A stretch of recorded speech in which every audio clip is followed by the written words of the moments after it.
The first message arrived while my husband was wiping frosting from the corner of my mouth with his thumb, and the jazz trio behind us was playing a soft version of At Last. The ballroom smelled like vanilla cake, rain on old brick, and the faint lemon polish the staff had rubbed into the parquet floor that morning.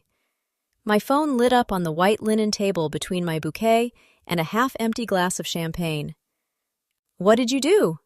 I stared at the message from my father for 5 full seconds before the next one came through. "Your sister is crying in front of everyone." Then another. "The club says the account is frozen. They're threatening to shut everything down." Across the room, my new husband, Nathan Brooks, was laughing with 3 of my old Air Force friends, unaware that the family who had abandoned my wedding was finally meeting the bill they had spent 20 years sending to me. My guests kept talking quietly.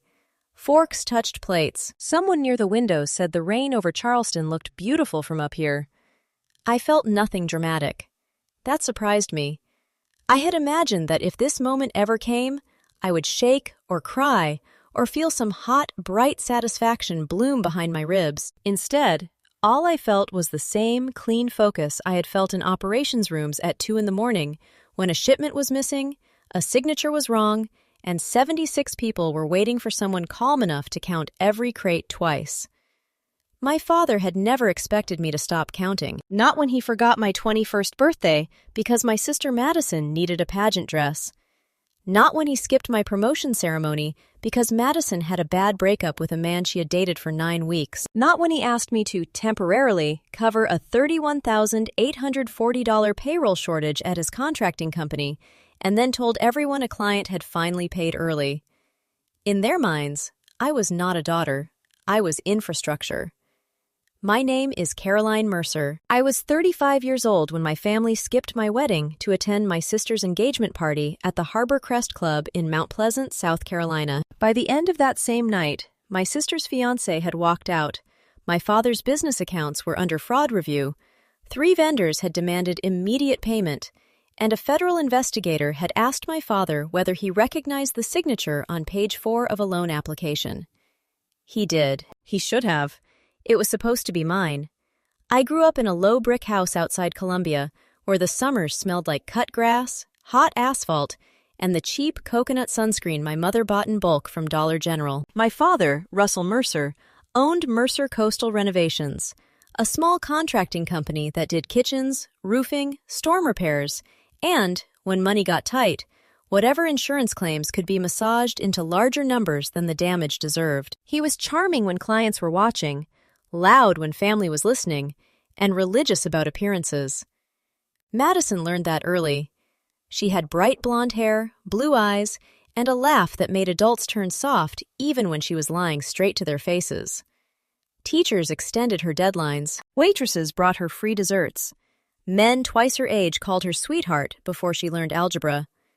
My father called her my sunshine in public, baby girl at home, and the one who needs protecting whenever she had created a problem large enough to require someone else's money. I was the other one. Taller, quieter, darker-haired, built like my mother's side of the family, and apparently born without the gift of helplessness. I joined JROTC at 15 because uniforms made sense to me. Buttons aligned, or they did not. Boots were polished, or they were not. A person either showed up or made excuses. My father hated how much I loved that clarity. "Girls like you scare people," he told me once while I was changing a tire in the driveway at 17. "Try being softer." I remember the smell of rubber, the grit on my palms, and the cicadas drilling noise into the humid evening behind him. Madison had backed his truck into a mailbox that same week, and somehow I was the one being lectured about softness. By 22, I was commissioned into the United States Air Force. By 32, I was a logistics compliance officer overseeing procurement trails, transport documents, asset custody, and the kind of paper nobody respects until a missing form becomes a criminal investigation. I was good at my job because I had been trained by my family long before the military ever got to me. I knew how to find what people hid. The first time my family needed money, my mother had gallbladder surgery, and my father said insurance was being difficult. I wired $8,700 from a savings account I had built deployment by deployment. Dad told the relatives Madison had organized the care. Madison posted a selfie from the hospital lobby with the caption, "Family first," then left after 40 minutes because the vending machine coffee tasted aggressive. The second time, Dad's company nearly lost its supplier account over a $19,260 overdue balance. I negotiated the payment schedule, sent the wire, and built him a spreadsheet with every due date color-coded by urgency. He told his golf buddies he had restructured operations. The third time, Madison's boutique photography business collapsed because she had spent client deposits on a trip to Miami with a man named Brent who sold watches online. I covered $14,400 in refunds so she would not be sued by 6 brides at once. She told people she had pivoted away from toxic clients. That was our family pattern. They made fires.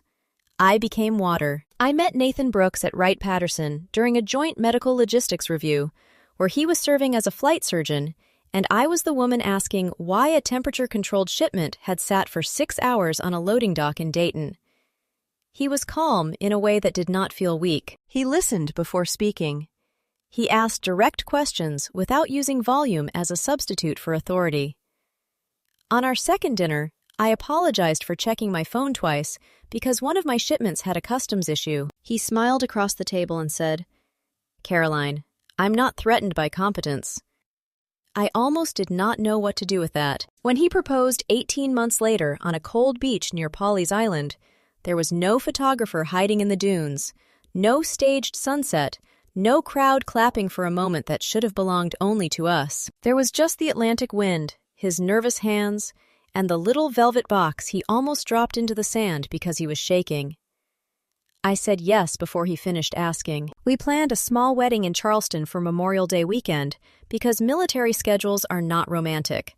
They are negotiated around leave blocks, deployment windows, and duty rosters that change without apology. I chose a restored riverfront ballroom with white columns, old heart pine floors, and windows that looked toward the harbor.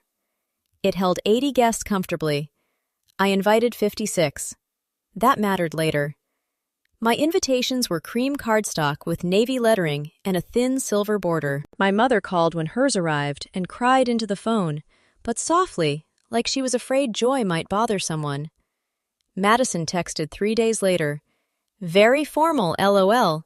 Are we doing royal family now?" My father called once. "You sure about that weekend?" he asked. I was in my office reviewing a procurement exception report. The air smelled like burnt coffee and printer toner, and the overhead lights hummed with the tired electrical sound every government building seems to make after 5 in the afternoon. "We checked everyone's availability before we booked," I said. "Memorial Day weekend is a lot for people." "It's the only weekend Nathan and I both have leave," he sighed.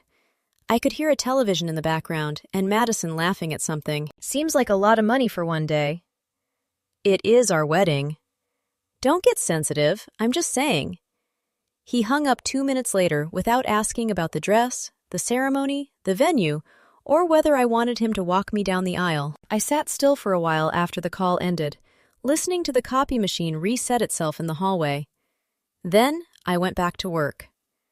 3 weeks later, my father hosted a family barbecue at his house. The backyard smelled like charcoal, wet grass, and the sweet smoke from ribs he kept telling everyone he had slow-cooked for 10 hours, though I knew he bought them half-prepared from a market on Garner's Ferry Road. A portable speaker played old country songs near the deck. My mother moved between the kitchen and patio, carrying bowls no one thanked her for.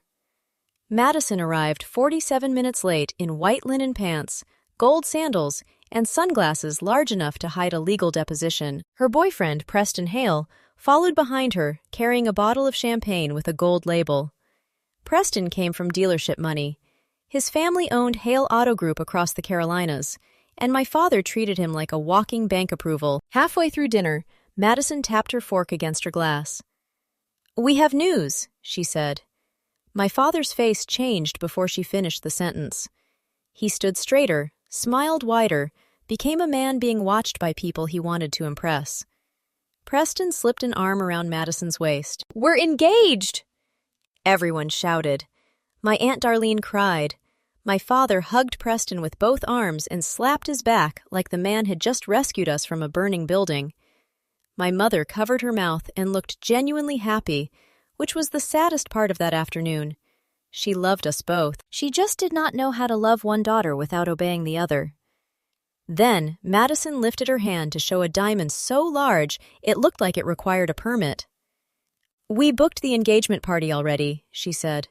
"The Harbor Crest Club had one Saturday open, Memorial Day weekend." The backyard went quiet in stages. First, the fork stopped. Then the conversation near the cooler died. Then my father looked at me and looked away so quickly that I knew, before anyone said another word, that this had not been an accident. "That's my wedding day," I said. Madison smiled, as if I had misunderstood the weather. "Not the whole day, Caroline." My father cleared his throat. "Looks like we'll have a busy weekend." My aunt stared into her paper plate. Preston shifted his weight. My mother's eyes filled with panic. "Our invitations went out 6 weeks ago," I said. Madison raised both hands. "The club only had that date. What did you want me to do? Not celebrate my engagement?" There it was, the family language. A reasonable boundary became selfishness if Madison wanted what was on the other side of it. A planned wedding became an inconvenience if Madison wanted a party. My father wiped barbecue sauce from his thumb and said, "Your sister has waited a long time for this." "She has been engaged twice before." "That is unnecessary," he snapped. "Planning a party on my wedding date was unnecessary." Madison's mouth tightened. "People can choose, Caroline. That's fair." I looked at each person around that patio table. My Aunt Darlene suddenly needed more iced tea. My cousin Brooke checked her phone. Preston studied the grass. My mother looked devastated, but said nothing. My father stared at me as if I were the one embarrassing him. I understood then. They had already chosen. The drive back to Charleston was silent for 20 minutes. Rain collected on Nathan's windshield, and the wipers moved with that steady rubber scrape that makes every thought feel heavier. He kept one hand on the wheel and one resting palm up near the console, waiting for me to take it. I finally did. "I think I'm done," I said. He did not ask done with what. That was one of the reasons I loved him. Over the next month, the family group chat became a shrine to Madison. Champagne tower photos, floral mock-ups, menu tastings, a private violinist, a custom monogram projected onto the club wall. My wedding disappeared from the conversation like an unpaid invoice someone had slipped beneath a drawer. Then the calls started. Aunt Darlene told me Madison would be humiliated if relatives skipped her event. Cousin Brooke asked whether Nathan and I could move the reception earlier so people might attend both. My father called from his office, where I could hear the rattling window unit air conditioner and the clack of his old keyboard. "People feel forced to choose," he said. "They are choosing." That attitude is exactly the problem. I closed my office door. The hallway outside smelled like stale coffee and floor wax. The problem is Madison booking her engagement party on my wedding day. She needs support right now. So do I. He exhaled sharply, irritated already. "You have Nathan. You have your career. You're stable. Madison is more fragile." I wrote the word fragile on a yellow sticky note while he was still talking. Then I underlined it once. Something changed in me that afternoon. Not loudly, not dramatically. It was more like hearing a lock click inside a door I had been pushing against for years. I stopped pleading. I started auditing. The first folder I opened was my own bank history. Then my wire records. Then my father's company ledgers, which I had access to because he had begged me 3 years earlier to help clean up QuickBooks after a supplier threatened collections. I found every payment I had made since 2016, every emergency transfer, every temporary advance that never returned. The total came to $187,412.63. I printed it. The paper came out warm from the printer, smelling faintly of toner and heat. I placed the pages into a red binder with clear plastic dividers and labeled the first section, Family Support. Then I opened the second folder. That was where the problem became criminal. 3 months earlier, my father had applied for a $92,000 business line of credit from Palmetto First Bank. I knew about it because he had mentioned paperwork headaches and asked whether he could list me as a consultant reference. I had said he could list me as a professional reference and nothing else. But in the scanned loan packet, my name appeared in a different place. Guarantor. The signature was almost good. Whoever copied it had used the sharp C, the long loop on the M, even the compact way I crossed my T's when writing quickly. But the pressure was wrong, the spacing was wrong, and the date format gave them away because I always used military numeric format on financial documents. They wrote May 03, 2026. I would have written 2026-05-03. I sat at my desk until the motion sensor lights clicked off above me. The office went dark except for the pale glow of my monitor and the little green light blinking on the router near the filing cabinet. Outside, rain tapped against the window. Inside, the red binder sat open beneath my hand. Madison's party was no longer the problem. It was evidence. For 2 weeks, I worked quietly. I pulled IP logs from the DocuSign envelope and found the signature had been submitted from my father's office router at 192.168.0.27 at 9:14 p.m. on a Tuesday when I had been on a video call with Nathan from my apartment. I requested copies of the Harbor Crest Club contract and discovered that Madison had listed me as the secondary responsible party for vendor overruns, using an old credit authorization form I had signed years earlier for my mother's surgery deposit. Different company, different purpose, same stolen signature. The catering estimate was $28,600. The floral deposit was $7,800. The champagne order was $12,400. The string quartet, valet service, custom cake, linen upgrade, and security surcharge brought the projected event total to $64,315 before tax. I highlighted every unauthorized charge in blue. Then I made copies. One set went to my attorney, Marla Keene, who had a voice like warm gravel and an office that smelled like old books, peppermint tea, and expensive paper. She read the first 12 pages without interrupting me. Then she removed her glasses and said, "Caroline, this is bank fraud." "I know. It may also be wire fraud, identity theft, and contract fraud."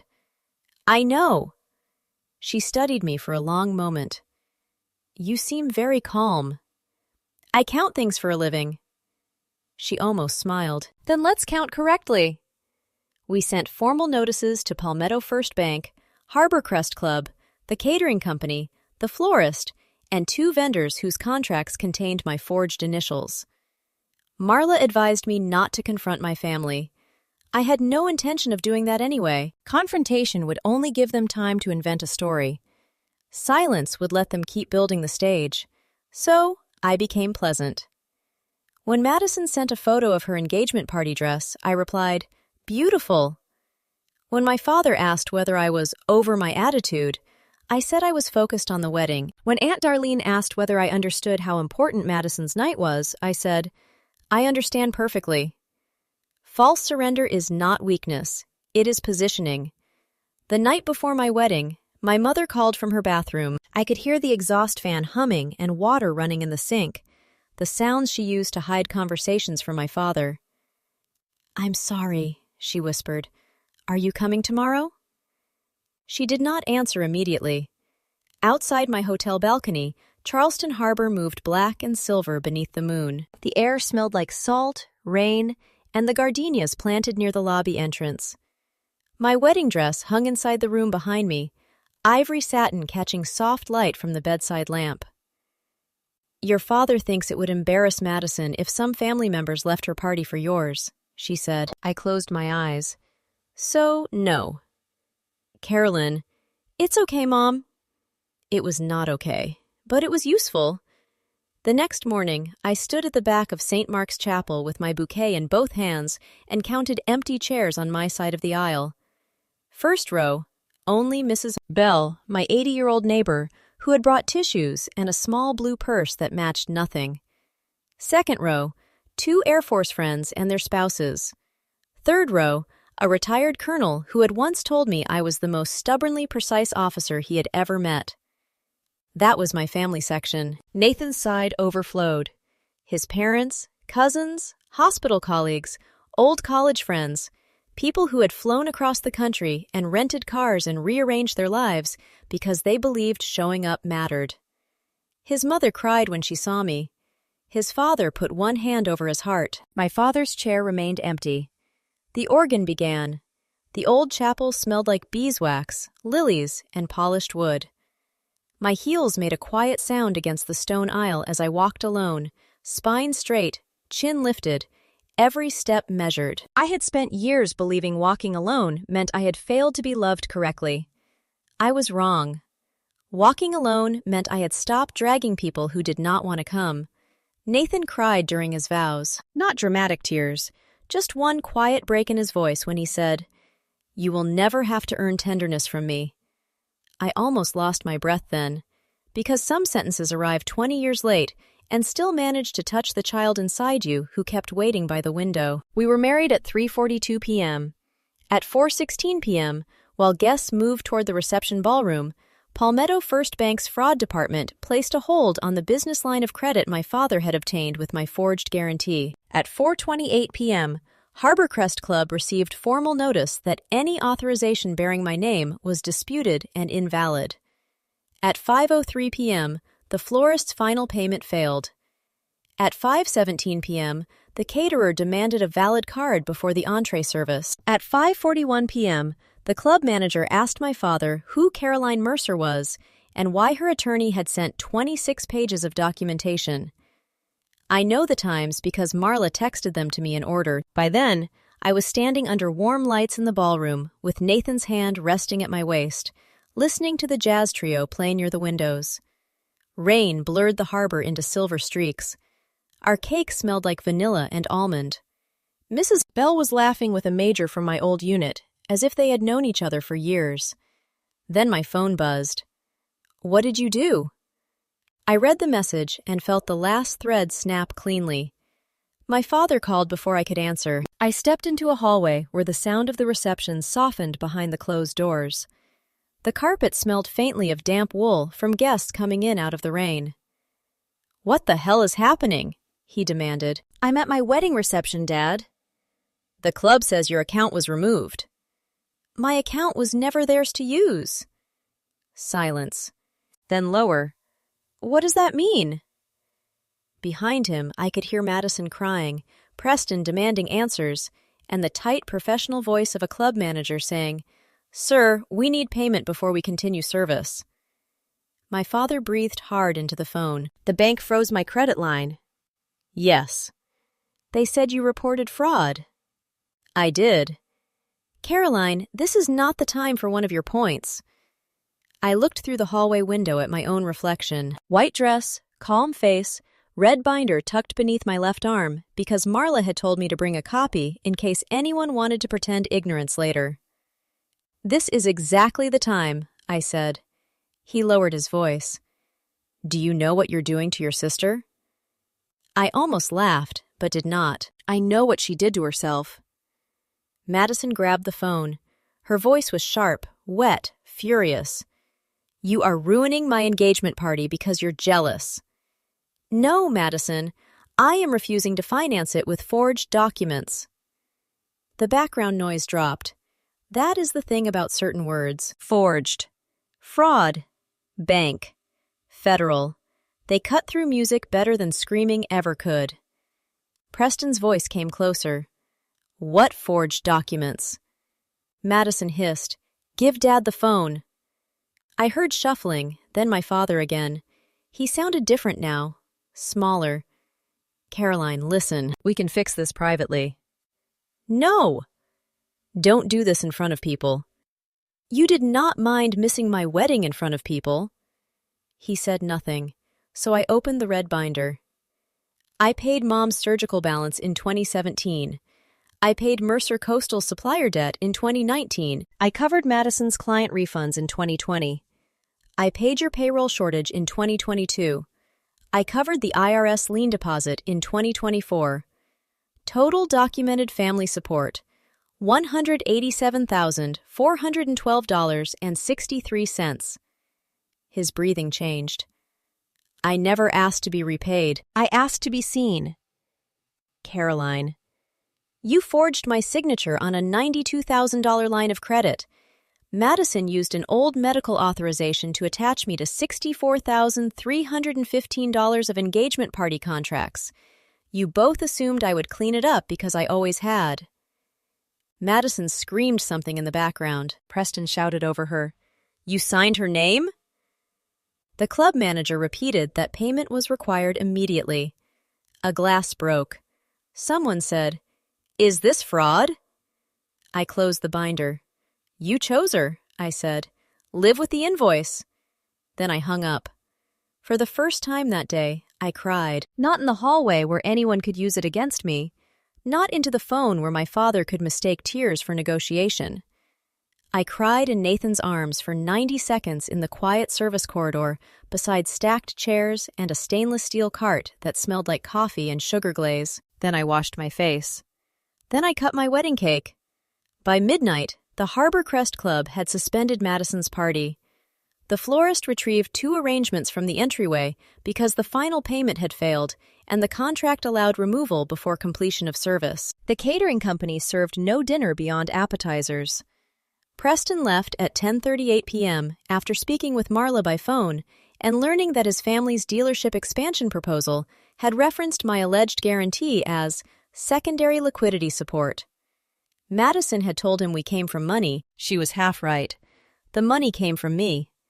At 8:12 the next morning, while Nathan and I were drinking coffee on the balcony of our honeymoon rental near Folly Beach, Palmetto First Bank's fraud investigator called my father and requested an in-person meeting. At 10:40, the bank referred the matter to federal authorities because the application had been submitted electronically across state banking networks. At 2:05 p.m., my father left me a voicemail saying, "We need to talk." Need. Not love, not miss. Need. I deleted it. The fallout moved faster than gossip usually moves in families, which is saying something.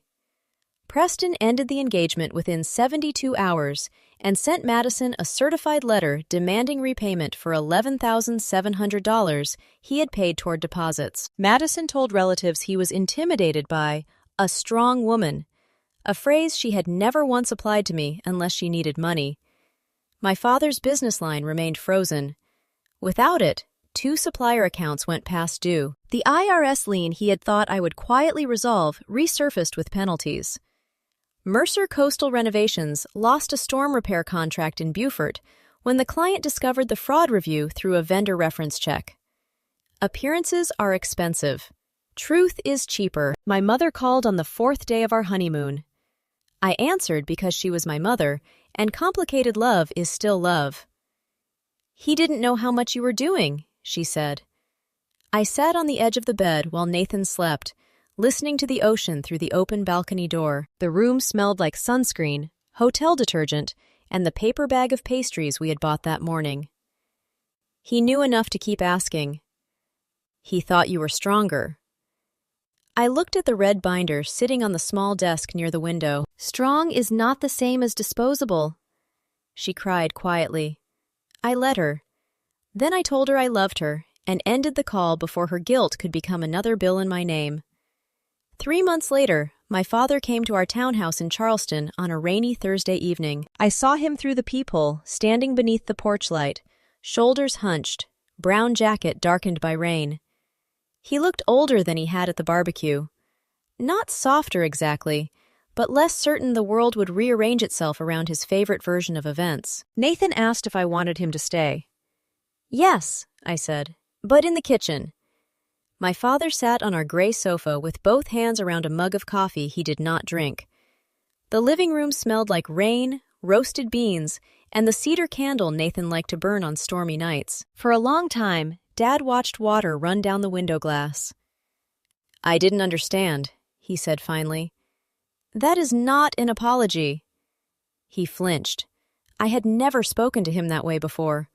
Calmly, without apology, patting the truth, without making my pain convenient for him to digest. He stared at the floor. "I'm sorry." "For what?" His mouth opened, then closed. Good. Specificity matters. I had learned that in investigations. Vague remorse is often just a request to stop consequences. "For missing your wedding," he said. "For choosing Madison's party. For letting you carry things I should have carried. For signing your name." I watched him over the rim of my tea. "And?" His eyes reddened. "For loving you like you were useful." That one landed. Not because it fixed anything. It did not. Some sentences can name the wound without healing it, but after 35 years, my father had finally found the correct wound. He pulled an envelope from his coat pocket and placed it on the coffee table. Inside was a cashier's check for $22,000, the first repayment installment under the agreement Marla had negotiated. There would be more, monthly, enforceable, documented. No hugs in place of accountability. No family speeches in place of signatures. The bank chose not to pursue charges against Madison after restitution began, but the line of credit was closed. My father's business credit was damaged for years, and every vendor learned exactly whose name had been holding that family upright. Madison moved into a rented apartment outside Lexington after Preston sold the condo he had helped furnish. She blocked me, unblocked me twice, and eventually sent one text that said, "I hope you're happy." I did not answer. My happiness was no longer her courtroom. Before my father left that night, he paused by the door. Rain ticked against the porch roof. Nathan stood quietly behind me, close enough that I could feel his presence without needing to lean on it. "I was proud of you," Dad said. "I just thought you didn't need to hear it." I looked at him for a long time. Strong daughters still need fathers. His face broke. Not loudly, not theatrically, just a silent collapse of a man who had spent too many years mistaking endurance for permission. "Yes," he whispered. "They do." I let him leave without embracing him. That may sound cruel to someone who has never been used as a safety net by people who called it love. But peace sometimes begins with not rushing to comfort the person who finally understands how badly they hurt you. Nathan locked the door behind him. The house became quiet. A year later, our wedding photo sits on the mantel in a silver frame. In it, I am walking alone down the aisle, dress brushing the stone floor, empty chairs visible behind me if you know where to look. I used to think that detail ruined the picture. Now it is my favorite part, because that woman in the photo is not abandoned. She is arriving. She is walking toward the people who chose her without invoices, without emergency loans, without conditions hidden in the fine print. She is leaving behind a family that confused her silence with consent, and her strength with an endless line of credit. Blood can explain where you came from.